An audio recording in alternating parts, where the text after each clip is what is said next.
Olá pessoal, aqui é o professor Carlos e vamos para a disciplina de ensino religioso. Postei para vocês um material aí na plataforma, um texto tá para vocês lerem. Depois tem perguntas no final. Tem vídeo também para vocês assistirem para ajudar, tá bom? Postando 2 vídeos, vocês assistam. Qualquer dúvida que ainda eu tiver, vocês podem encaminhar para mim por WhatsApp que está postado aí na plataforma, ok?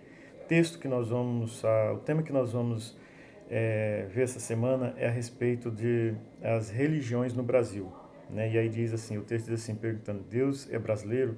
Então, por quê? Porque o Brasil é um país de diversas religiões, né? De uma pluralidade religiosa, diversidade religiosa. Então, tem muitas religiões presentes no Brasil, né?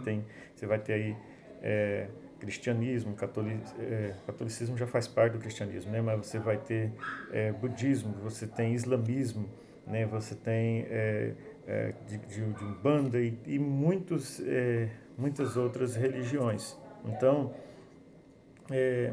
aqui está falando que a gente vai perceber ali o texto dizendo que apesar das crises que as religiões têm sofrido, ela continua em grande crescimento, em grande processo de expansão, não só no Brasil, mas no mundo inteiro. Mas pegando os dados do IBGE, ou seja, censo, né, aqui do Brasil, como que anda o crescimento, né? Então, pelos dados do IBGE de 2010, o cristianismo cresceu, né, nas últimas décadas, ela duplicou. O islamismo ela triplicou e assim também com as demais religiões, elas foram crescendo e expandindo. Qual é o motivo disso? Então, um dos fatores é o fato as religiões trabalharem muito as questões é, principalmente de ação social, de relacionamento, de interação social, não apenas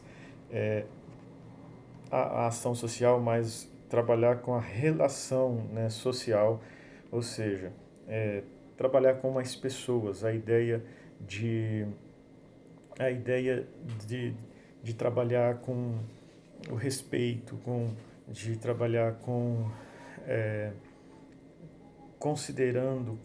trabalhar com empatia, né? Ou seja, com a valorização da vida humana. Então, as religiões elas trabalham com isso, com a valorização da vida humana. E isso vai fazer com que as pessoas tenham cada vez mais interesse pela religião. Então, você às vezes pode perceber muitos adultos é, que às vezes não têm aquela tolerância, o respeito pelo outro por causa da religião diferente. Então, a escola trabalha o ensino religioso nesse sentido, de fazer com que as pessoas tenham esse respeito, né? As religiões em si trabalham isso também, na ideia de fazer com que todos respeitem a religião um do outro, que haja um respeito. Mesmo que eu não seja adepto daquela religião, mas eu preciso respeitar aquela religião. Mesmo que eu não seja adepto daquele líder daquela religião, mas é importante respeitar aquele líder daquela religião. Eu preciso respeitar também os fiéis daquela religião. Então, eu preciso respeitar o ser humano como um todo, não apenas na ideia de religião, mas no sentido de qualquer ser humano em qualquer instituição. Eu preciso respeitar a família, eu preciso respeitar a escola, eu preciso respeitar as pessoas no trabalho, eu preciso respeitar as pessoas de modo geral. Então isso vai fazendo com esse tipo de pensamento da religião vai fazendo com que ela vá crescendo cada vez mais, ok? E o Brasil tem essa diversidade, conforme nós falamos aí, né, conforme já conversamos, ele tem essa, né, grande quantidade, né, de religiosos aí. Tá bom, pessoal? Tem algumas perguntas no final, tá bom? O vídeo é rápido mesmo, é só para explicar para vocês. Se tiver qualquer dúvida, vocês podem me encaminhar, ok? Meu WhatsApp está aí na plataforma, encaminha para mim e a gente vai conversando e interagindo, ok? Até a próxima aula.